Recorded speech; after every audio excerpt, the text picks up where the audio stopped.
சாதாரண கான்ஸ்டபிள் இருந்து கமிஷனர் வரைக்கும் ஒரே லஞ்சம். பிட்பாக்கெட்ல தினமும் டிராபிக்ல ஆபீஸ் போற அவசரத்துல யாராவது மஞ்சள் கோட்டை கொஞ்சம் தாண்டினா போதும், ஏதோ நாட்டோட எல்லை கோட்டை தாண்டின மாதிரி ஓரங்கட்டு. ஏய், ஆர்சி புக் இருக்கா, லைசன்ஸ் இருக்கா, வண்டியில ஹெட்லைட் இருக்கா, பெட்ரோல் இருக்கா, வீல்ல காத்து இருக்கான்னு தீவிர விசாரணை. எதுக்கு? ரூல்ஸ காப்பாத்துறதுக்கா? கேவலம். அவங்கிட்ட இருக்க 5-10 புடுங்கிறதுக்கு. கஞ்சா வைக்கிறவனுக்கும் சாராயம் காய்ச்சறவனுக்கும் போலீஸ் ஸ்டேஷன்ல ராஜ மரியாதை. ஏதோ அரசியல் கட்சி கூட்டணி தொகுதி உடன்பாடு மாதிரி நீ இந்த ஏரியாவில் காட்சிக்க, நீ அந்த ஏரியாவில் காட்சிக்கன்னு நீங்களே ஏரியாவை பிரிச்சு விட்டுட்டு அதுலயும் ஒரு தொகையை வாங்கிக்கிறீங்க. இதெல்லாம் தட்டி கேட்க வேண்டிய பெரிய அதிகாரிங்க. நீ கஞ்சா விப்பையோ சாராயம் காட்சியோ விபச்சாரம் நடத்தியோ எனக்கு அதை பத்தி எல்லாம் கவலை இல்லை. மாசம் 15 லட்சம் ரூபாய் மாமூல் வரும்னு சொல்லிடுறீங்க. நாம இப்படி நடந்துக்கிறனாலதான் அன்னைக்கு பிட்பாட்டி அடிச்சவன் இன்னைக்கு வீடு பூந்து கொள்ளை அடிக்கிறான்.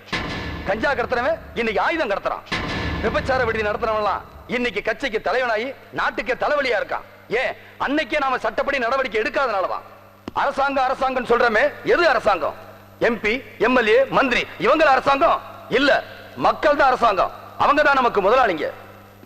நீ நான் அரசாங்க சம்பந்தப்பட்ட அத்தனை பேரும் வேலை பார்க்கிறோமோ வேலை பார்க்கலையோ மாசம் 1ஆம் தேதி சம்பளம் வாங்குறோம். அது எப்படி வருதுன்னு தெரியுமா? நாட்டுக்காக மக்கள் கஷ்டப்பட்டு கட்டுற வரி பணம் தான் அது. மாசம் சம்பளம் கொடுத்து வீட்டுக்கு வாட்ச்மேன் வைக்கிற மாதிரி நாட்டை பாதுகாக்க எல்லையில ராணுவ வீரர்களையும் எல்லைக்குள்ள நம்மளை நியமிச்சிருக்காங்க. நாம அவங்களுக்கு உண்மையா நடந்துக்கிறோமா? உங்கள் நண்பன் பேரளவுல இல்லாம செய்கையில காட்டணும்.